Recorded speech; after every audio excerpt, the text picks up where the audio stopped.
ഇസ്രായേലിലെയും മൊസാദിൻ്റെയും ഒക്കെ ഹിസ്ബുള്ളക്കെതിരെയുള്ള ആക്രമണം ലോകത്തെ തന്നെ ഒന്ന് ഞെട്ടിച്ചിരിക്കുകയാണ്. ഇതിനു മുമ്പ് അവർ ഇത്തരത്തിലുള്ള ആക്രമണങ്ങളൊക്കെ നടത്തിയിട്ടുണ്ട്. പക്ഷേ കൂട്ടമായിട്ട് ഇത്രയും പേര് ഒരുമിച്ച് അവർ ആക്രമിക്കുന്നത്, പ്രത്യേകിച്ചും ഒരു ഇലക്ട്രോണിക് ഡിവൈസ്, അതായത് പേജർ പൊട്ടിത്തെറിച്ചുകൊണ്ട് ആളുകൾ മരിക്കുന്നൊരു സംഭവം ചരിത്രത്തിൽ തന്നെ ആദ്യമായിട്ടായിരിക്കും. അതുകൊണ്ട് അവർ ഞെട്ടിച്ചിരിക്കുകയാണ്.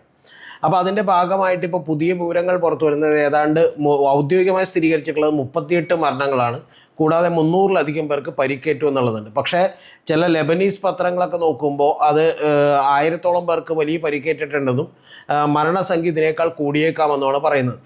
അപ്പോൾ ഇതിൻ്റെ പശ്ചാത്തലത്തിൽ ഇപ്പോൾ ലോകം മുഴുവൻ ഉറ്റുനോക്കുന്നൊരു കാര്യം ഈ പേജറുകൾ നിർമ്മിച്ച കമ്പനി ഏതാണ് എന്നുള്ളതാണ്.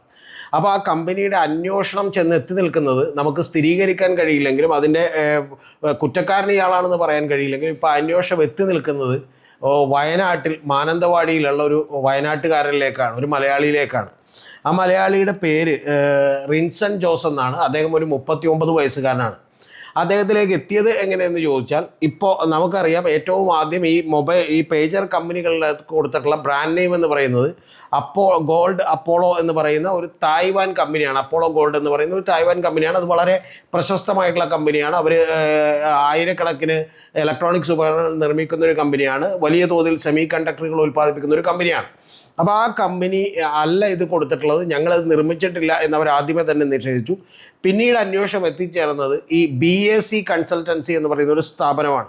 അതിനെക്കുറിച്ച് ഇന്നലെ ഞാൻ വിശദമായിട്ട് പറഞ്ഞിരുന്നു. അതിൻ്റെ CEO എന്ന് പറയുന്നത് ക്രിസ്ത്യാനോ ബാസിനി ആർച്ചിഡിയാഗനോ എന്ന് പറയുന്ന ആർച്ചിഡിയാഗനോ എന്ന് പറയുന്ന ഒരു ലേഡിയിലേക്കാണ്. വളരെ സുന്ദരിയായിട്ടുള്ളൊരു ലണ്ടൻ സ്കൂൾ ഓഫ് എക്കണോമിക്സിൽ നിന്ന് PhD ഒക്കെ കഴിഞ്ഞിട്ടുള്ള ഒരു പെൺകുട്ടിയിലേക്കാണ് അത് എത്തിയിട്ടുള്ളത്. അവരാണ് അതിൻ്റെ CEO ആയിട്ട് കൊടുത്തേക്കുന്നത്.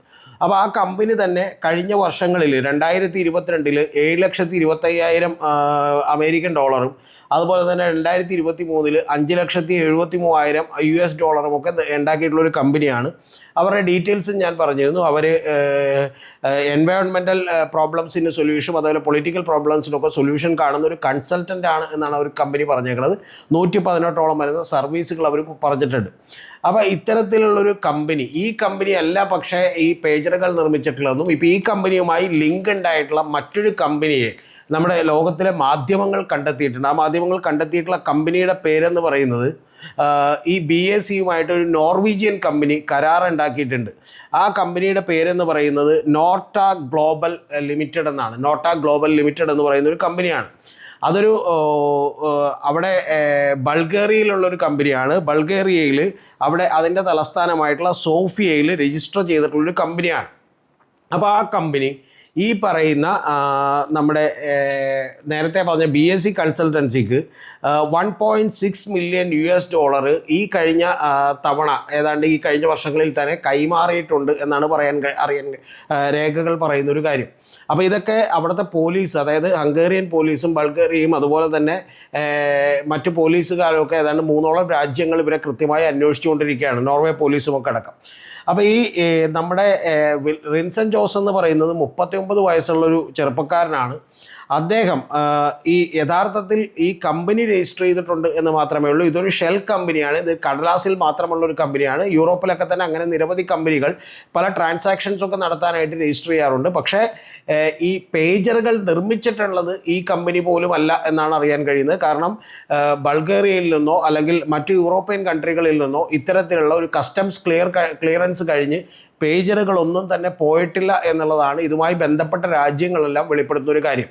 പക്ഷെ അതീവ ദുരൂഹമായൊരു കാര്യം എന്ന് പറയുന്നത്, ഈ പറയുന്ന റിൻസൺ ജോസ് എന്ന് പറയുന്ന അദ്ദേഹം ഒരു ലിങ്ക്ഡിൻ പ്രൊഫൈലിൽ കൊടുത്തേക്കുന്നത് അദ്ദേഹം ഒരു IT കൺസൾട്ടൻസി ഫേം നടത്തുകയാണ്, അതിൻ്റെ IT ഗുരുവാണ്, എക്സ്പെർട്ടാണെന്നൊക്കെ പറഞ്ഞാണ് കൊടുത്തേക്കുന്നത്. പക്ഷേ ചില മാധ്യമങ്ങൾ റിപ്പോർട്ട് ചെയ്യുന്നൊരു കാര്യം എന്ന് പറയുന്നത്, ഇപ്പോൾ ബ്രിട്ടനിലെ ഡെയിലി മെയിലും അതുപോലെ പല ഇൻ്റർനാഷണൽ മാധ്യമങ്ങളൊക്കെ റിപ്പോർട്ട് ചെയ്യുന്നത് ഇദ്ദേഹം കുറേ നാൾ ലണ്ടനിൽ ജോലി ചെയ്തിരുന്നു, ഇംഗ്ലണ്ടിലൊക്കെ ജോലി ചെയ്തിരുന്നു. ആ ജോലി ചെയ്തിരുന്നപ്പോൾ അവിടെ അദ്ദേഹം ചില റിയൽ എസ്റ്റേറ്റ് കമ്പനികളുമായി ബന്ധപ്പെട്ടാണ് ജോലി ചെയ്തത് എന്നുള്ളതാണ് അറിയാൻ കഴിയുന്നൊരു കാര്യം. അപ്പോൾ അതിൽ ഏറ്റവും പ്രധാനപ്പെട്ടൊരു കാര്യം, ഈ ഡീലുമായി ബന്ധപ്പെട്ട് ഏതാണ്ട് $1.3 ബില്യൺ അതൊരു വലിയ എമൗണ്ടാണ്. അത്തരത്തിലുള്ള ഒരു എമൗണ്ട്, ഇനി മില്യൺ ആണോ ബില്യൺ മാറിപ്പോയതാണോ എന്ന് എനിക്കറിയില്ല, അത്തരത്തിലുള്ള ഒരു വലിയ എമൗണ്ട് ഇദ്ദേഹത്തിന് കൂടി ലഭ്യമായിട്ടുണ്ട് എന്നാണ് അറിയുന്നത്. പക്ഷേ അതിൽ 1.3 മില്യൺ ആയിരിക്കുമെന്ന് ഞാൻ വിചാരിക്കുന്നു. കാരണം ഇത്തരത്തിലുള്ള ഒരു പേജർ ഒരു 4000-5000 പേജർ സപ്ലൈ ചെയ്യുന്നതിന് എന്താണെങ്കിലും 1.3 ബില്യൻ്റെ ഒന്നും വലിയ എമൗണ്ട് വരാനുള്ള ഒരു സാധ്യതയില്ല. അപ്പോൾ അതാണ് ഏറ്റവും ഒടുവിൽ അദ്ദേഹത്തിന് കിട്ടിയിരുന്ന ഒരു കാര്യം. പക്ഷേ ഇതിന് ശേഷം അദ്ദേഹം യഥാർത്ഥത്തിൽ വർക്ക് ചെയ്യുന്നത് ഒരു നോർവീജിയൻ ബിസിനസ് കോൺഗ്ലോമറേറ്റ് ആയിട്ടുള്ള ഒരു മീഡിയ ഹൗസിലാണ്. അതിൻ്റെ പേര് NHST എന്നുള്ളതാണ്. അപ്പോൾ അവർക്ക് പോലും ഇദ്ദേഹത്തെ കഴിഞ്ഞ ദിവസങ്ങളായിട്ട്, അതായത് ഈ സ്ഫോടനം നടന്ന ദിവസങ്ങളിൽ അദ്ദേഹം അമേരിക്കക്ക് പോയിരുന്നു.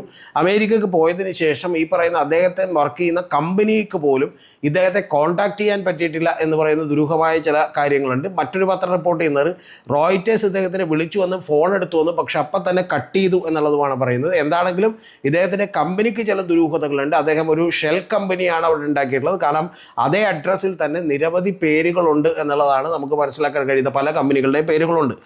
പിന്നെ ഇതിൽ ദ ടൈംസ് ഓഫ് ഇസ്രായേൽ എന്ന് പറയുന്ന ഒരു പത്രം, അതായത് ആ പത്രം ഇസ്രായേലിൽ നിന്നുള്ള പത്രം, ആ പത്രം ലെബനീസ് സെക്യൂരിറ്റി സോഴ്സസിൻ്റെ അവർ പറഞ്ഞു, ലെബനീസ് സെക്യൂരിറ്റി ഫോഴ്സസ് ഇവരോട് പറഞ്ഞതായി റിപ്പോർട്ട് ചെയ്യുന്നൊരു കാര്യം, മിക്കവാറും തന്നെ ഈ പറയുന്ന ഈ മൊസാദും അതുപോലെ ഇസ്രായേലും തന്നെ ഒരു നോർവീജിയൻ കമ്പനി, യൂറോപ്യൻ കമ്പനിയായിട്ട് ഇത് രജിസ്റ്റർ ചെയ്തതായിരിക്കാം നേരത്തെ തന്നെ എന്നുള്ളതാണ്. അതിനുള്ള സാധ്യതകളുമുണ്ട്. കാരണം ഈ കമ്പനി രജിസ്റ്റർ ചെയ്യപ്പെട്ടത് ഏതാണ്ട് 2022 മാത്രമാണ്. 2022 നമ്മുടെ റിൻസൺ ജോസ് എന്ന് പറയുന്ന ഇപ്പോൾ സംശയിക്കപ്പെടുന്ന വ്യക്തി, അത്രമാത്രമേ നമുക്ക് പറയാൻ കഴിയൂ, ആ സംശയിക്കപ്പെടുന്ന വ്യക്തി അദ്ദേഹം ഇന്ത്യയിലും കേരളത്തിലുമൊക്കെ സന്ദർശനം നടത്തിയിട്ടുമുണ്ട് എന്നുള്ളതാണ്. ഇദ്ദേഹത്തിന് ഇസ്രായേലുമായി ആകെ ഇതുവരെ കണ്ടെത്താൻ കഴിഞ്ഞിട്ടുള്ള ഒരു ബന്ധമെന്ന് പറയുന്നത് ഫൗണ്ടേഴ്സ് നാഷൻ എന്ന് പറയുന്ന ഒരു വെബ്സൈറ്റ് ഉണ്ട്. അത് ഇസ്രായേലി സ്റ്റാർട്ടപ്പുകളെയൊക്കെ സഹായിക്കാൻ വേണ്ടി നടത്തുന്ന ഒരു വെബ്സൈറ്റാണ്. ആ വെബ്സൈറ്റിൽ മാംറാം അസോസിയേറ്റ്സ് എന്ന് പറയുന്ന അവർ നടത്തുന്നൊരു വെബ്സൈറ്റാണ്. ആ സ്റ്റാർട്ടപ്പുകളെ പ്രോത്സാഹിക്കാൻ വേണ്ടി നടത്തുന്നൊരു വെബ്സൈറ്റാണ്. ആ വെബ്സൈറ്റ് തുടങ്ങിയിട്ടുള്ളത് തന്നെ ഇസ്രായേലിൻ്റെ ഇൻ്റലിജൻസ് ഏജൻസിയിൽ നിന്നൊക്കെ റിട്ടയർ ചെയ്തിട്ടുള്ള ഒരു ഉദ്യോഗസ്ഥനാണ്. അപ്പോൾ ആ സൈറ്റിൽ, അതിൻ്റെ വെബ്സൈറ്റിൽ നമ്മുടെ ഈ പറയുന്ന റിൻസൺ ജോസ് പരസ്യം കൊടുത്തിരുന്നുവെന്നും ആ പരസ്യത്തിൽ തന്നെ ഈ സ്റ്റാർട്ടപ്പുകളൊക്കെ തുടങ്ങാൻ വന്നിട്ടുണ്ടെങ്കിൽ ഫണ്ട് ചെയ്യാൻ കഴിയുമെന്നൊക്കെ പറഞ്ഞ് അദ്ദേഹം ചില പരസ്യങ്ങളൊക്കെ കൊടുത്തിരുന്നുവെന്നും ആ പരസ്യങ്ങൾ മാത്രമാണ് ഇദ്ദേഹത്തിന് ഈ പറയുന്ന ഇസ്രായേലുമായി അല്ലെങ്കിൽ മൊസാദുമായിട്ടൊക്കെ ഏതെങ്കിലും തരത്തിൽ ലിങ്ക് ചെയ്യാൻ കഴിയുന്ന ഏക കാര്യം. ഇത് യഥാർത്ഥത്തിൽ ഇപ്പോൾ റിൻസൺ ജോസ് അറിഞ്ഞുകൊണ്ടാണോ ഇത്തരത്തിലുള്ള ഇടപാടിൽ നിന്നത്, അതോ ഇദ്ദേഹം ഒരു ഇടനിലക്കാരനാണോ, ഇതിനിടയിൽ വെച്ച് അദ്ദേഹവും കബളിപ്പിക്കപ്പെട്ട് ചെയ്യിച്ചതാണോ ഒന്നും നമുക്കറിയില്ല. പക്ഷേ എന്താണെങ്കിലും ഇൻ്റർനാഷണൽ മീഡിയകളെല്ലാം ഇപ്പോൾ ഈ സെർച്ചിൻ്റെ ഭാഗമായി ഏതാണ്ട് ഇപ്പോൾ റിൻസൺ ജോസിൽ എത്തി നിൽക്കുകയാണ്. ഇനി അടുത്ത എത്ര ലെയറുകളിലേക്ക് വേറെ ഏതൊക്കെ കമ്പനികളുണ്ടെന്ന് വരാനിരിക്കുന്ന സമയത്തെ നമുക്കറിയാൻ കഴിയൂ. അപ്പോൾ ഇതാണ് ഏറ്റവും ലേറ്റസ്റ്റായി ഈ ലെബനീസിൽ വെച്ച് പൊട്ടിത്തെറിച്ചിട്ടുള്ള പേജറുകളെക്കുറിച്ചും വോക്കി ടോക്കികളെക്കുറിച്ചും അതിനുശേഷം ഏതാണ്ട് സോളാർ എക്യുപ്മെൻസുകളുമൊക്കെ അവിടെ പൊട്ടിത്തെറിച്ചിട്ടുണ്ട്. ഇത് കൂടാതെ അവരുടെ വലിയ ആയുധ സ്ഫോടക ശേഖരങ്ങളൊക്കെ തന്നെ ഇസ്രായേൽ നേരിട്ടങ്ങോട്ട് ആക്രമിച്ചിട്ടുണ്ട്.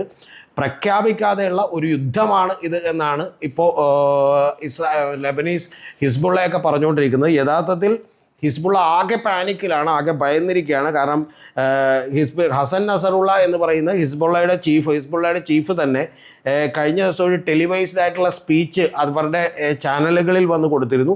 ആ ചാനലുകളിൽ വന്ന് കൊടുത്തപ്പോൾ തന്നെ അദ്ദേഹം സമ്മതിക്കുന്നുണ്ട്, ആ കൊടുത്തിരിക്കുന്ന ആ ചാനലുകളിൽ വന്ന് ടെലിവൈസ്ഡ് സ്പീച്ച് നടന്ന സമയത്ത് തന്നെ ഏതാണ്ട് ഇസ്രായേലിൻ്റെ വിമാനങ്ങളൊക്കെ അതിൻ്റെ മുകളിലൂടെ പറക്കുകയും വലിയ രീതിയിലുള്ള ഒരു സോണിക് സൗണ്ടുകൾ ഉണ്ടാക്കുകയും ചെയ്യുന്ന അവസ്ഥ കൂടിയുണ്ട്. എന്ന് പറഞ്ഞാൽ യഥാർത്ഥത്തിൽ ഇസ്രായേൽ ഹിസ്ബുള്ളയെ താറുമാറാക്കിയിരിക്കുന്നു. അതിൻ്റെ പരിഭ്രാന്തിയിലാണ്.